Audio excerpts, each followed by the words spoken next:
Yeah, hi guys, it's Jimmy, and today I was going to talk about vintage watches and what do you do when they need servicing or repairs?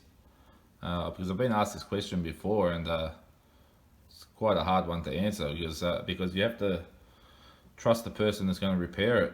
Um, you can with the vintage Rolexes and that, you can take them to uh, Rolex service center, but as much as you want to tell them that I don't want to change the hands or the dial or the bezel insert or the bezel or whatever, if they feel that it needs replacing during service, they will replace it, and I'm pretty sure you won't get your original parts back.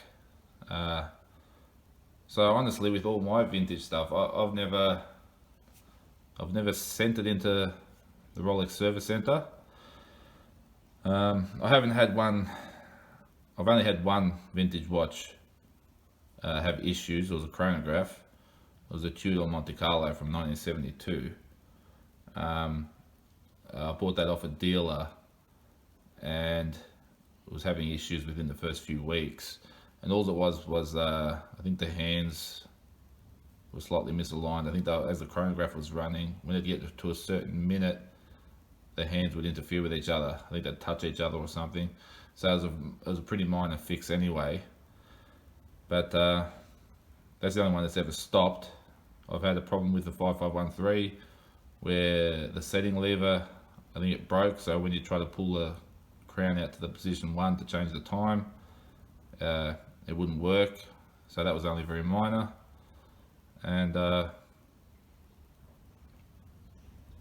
a crown come off the stem on another Rolex, and luckily I took that back to the dealer as well.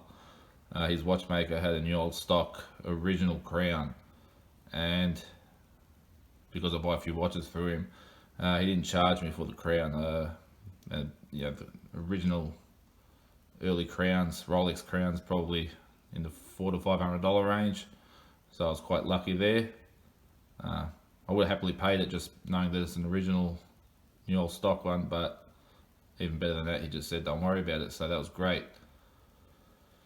But yeah, if there's something wrong with your vintage watch, you be very careful where you take it. They could, especially if it's got a radium dial in it and radium hands that are very sensitive, and they take them off and some lume falls out. Yes, you can repair it or whatever, but it's no longer original, is it? Um, as for my vintage Daytona, I have the 6265. I'd be worried uh, if I took it to an independent watchmaker. There has to be a lot of trust because they can harvest parts out of that Valjoux 727. The chronograph bridge alone is probably worth 10 grand. Um, on the second-hand market, because there are some floating around with generic ones in them. And to take a watch of that age to Rolex for its service, or for for whatever, they could end up changing hands or dial, or anything could happen. I'm just lucky my Daytona's got a Rolex service card from 2014, I believe. So that thing's just staying in the safe and not being worn, and I'll literally wind it once in a while just to lubricate the parts. Otherwise, unless the damn thing stops completely, I don't care how bad the time they keep. Vintage watches are not about keeping to the second time. I don't really care if they're a minute fast or slow or whatever. You don't have them to have accurate time. You collect them for the historical value and all the originality of them. Trying to find untouched examples and things like that. So what ends up happening with these watches, I appreciate them, but they end up in the safe, usually in the coffins. That's the styrofoam insert that goes inside the Rolex coffin. So Rolexes are shipped like this. That's the coffin, and they're very hard to get, these coffins now.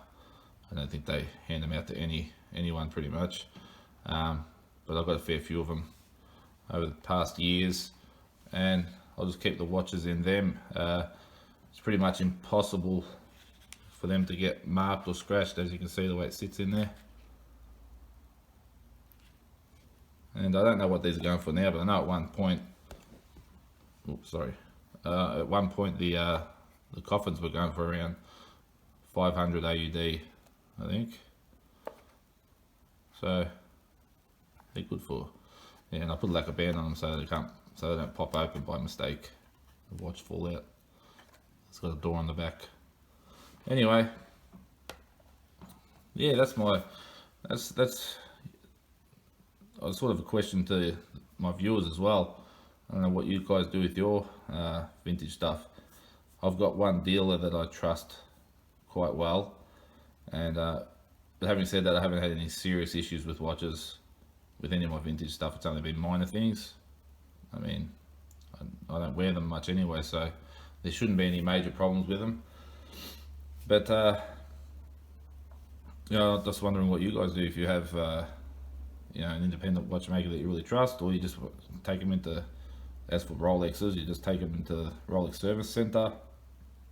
Omegas, I've always had a few vintage Omegas. None of them had issues, actually. They've all been great watches. Really says something about their brand. Oh, that one's in between date. It's about to flick over. Let's see. There we go. Yeah. Anyway, yeah, my speedies. I've got 3 speedies at the moment. They've all been perfect. So, I haven't thought about the speedies. What I'd do if they need service.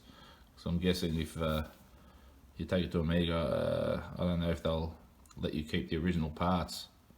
If they're anything like Rolex, probably not. But yeah, interested to know what you guys do. Till next time, guys, I'll see you later.